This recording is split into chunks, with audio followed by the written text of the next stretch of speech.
Hello குட்டீஸ், நீங்கள் தினமும் படிக்கிற திருக்குறளை ஒரு சிறு கதையாக பார்த்தா அது உங்கள் மனசில் நல்லா பதியும். பாப்போமா? ஒரு கிளாஸ்ல அருண், விமல்னு 2 பசங்க இருந்தாங்க. இந்த மேக்ஸ் ரொம்ப குழப்பமா இருக்கு. மற்ற சப்ஜெக்ட்ஸை விட நான் மேக்ஸ்ல தான் எப்போதும் கம்மியான மார்க் வாங்குறேன். கவலைப்படாத விமல், நான் தினமும் உங்க வீட்டுக்கு வந்து உனக்கு மேக்ஸ் சொல்லி கொடுத்து நீ நிறைய மார்க் வாங்குறதுக்கு உதவி பண்றேன். அதே போல அருணும் தினமும் விமல் வீட்டுக்கு போயிட்டு அவனுக்கு மேக்ஸ் சொல்லி கொடுத்து உதவி செஞ்சான். நடந்து முடிஞ்ச எக்ஸாம்லயும் விமல் முதல் முறையா மேக்ஸ்ல நிறைய மார்க் வாங்கியிருந்தான்.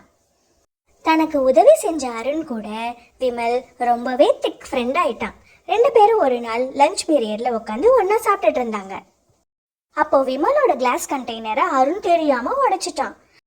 ஆனா கிளாஸ் டீச்சரோ விமல் தான் உடைச்சிட்டான்னு நினைச்சுக்கிட்டு விமலை ரொம்பவே திட்டாங்க. அதனால விமல் சொன்னா, அருண், நீ உடைச்சதுக்கு நான் திட்டு வாங்கிட்டேன், இனிமேல் உன்கிட்ட பேசவே மாட்டேன்னு. அருண் விமல் கிட்ட சாரி கேட்டோம். விமல் பேசவே இல்லை, ரொம்ப கோவமாவே இருந்தான். மறுநாளும் பிளே கிரவுண்ட்ல அருண் விமல் கிட்ட விளையாடவான்னு கூப்பிட்டப்போ விமல் வரவே இல்லை. உடனே அருண் போயிட்டு கிளாஸ் டீச்சர் கிட்ட நடந்தது எல்லாத்தையும் சொல்லி, விமல் என்கிட்ட பேசாம இருக்கிறது எனக்கு ரொம்ப வருத்தமா இருக்குன்னு சொன்னான்.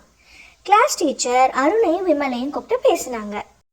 விமல், அருண் உனக்கு மேக்ஸ் சொல்லி கொடுத்து நீ எக்ஸாமில் நிறைய மார்க் வாங்குறதுக்கு எவ்வளோ பெரிய உதவி செஞ்சான். ஆனால் நீ அதை மறந்துட்டு ஒரு சின்ன கிளாஸ் கண்டெய்னரை உடைச்சதுக்காக அவன் மேலே கோவப்பட்டு பேசாமல் இருக்க. அது ரொம்ப தப்பு. திருவள்ளுவர் என்ன சொல்லியிருக்காரு? நன்றி மறப்பது நன்றன்று, நன்றல்லது அன்றே மறப்பது நன்று. உனக்கு அருண் செஞ்ச பெரிய உதவியை மறந்துட்டு ஒரு சின்ன தப்பை மனசில் வச்சுக்கிட்டு அவன் மேலே கோவப்படக்கூடாது. நீ பழையபடி அவன்கிட்ட ஃப்ரெண்டாக பழகணும், சரியா? அப்படின்னாங்க. விமல் தன்னுடைய தவறை மறந்துட்டான். அருணும் விமலும் மறுபடியும் ரொம்ப க்ளோஸ் ஃப்ரெண்ட்ஸ் ஆயிட்டாங்க. பசங்களா, நமக்கு ஒருத்தர் செஞ்ச நன்றியை நம்ம எப்போதும் மறக்கக்கூடாது. நமக்கு நடக்கிற கசப்பான சம்பவங்களை நம்ம மறந்து தூர போட்டுறணும். இப்போ சொல்லுங்க, நன்றி மறப்பது நன்றன்று, நன்றல்லது அன்றே மறப்பது நன்று. இந்த குறளின் விளக்கத்தை சிறுகதையின் மூலமாக தெரிஞ்சுக்கிட்டதுனால இந்த குறள் என்றைக்குமே உங்களுக்கு மறக்காதுன்னு நம்புகிறேன்.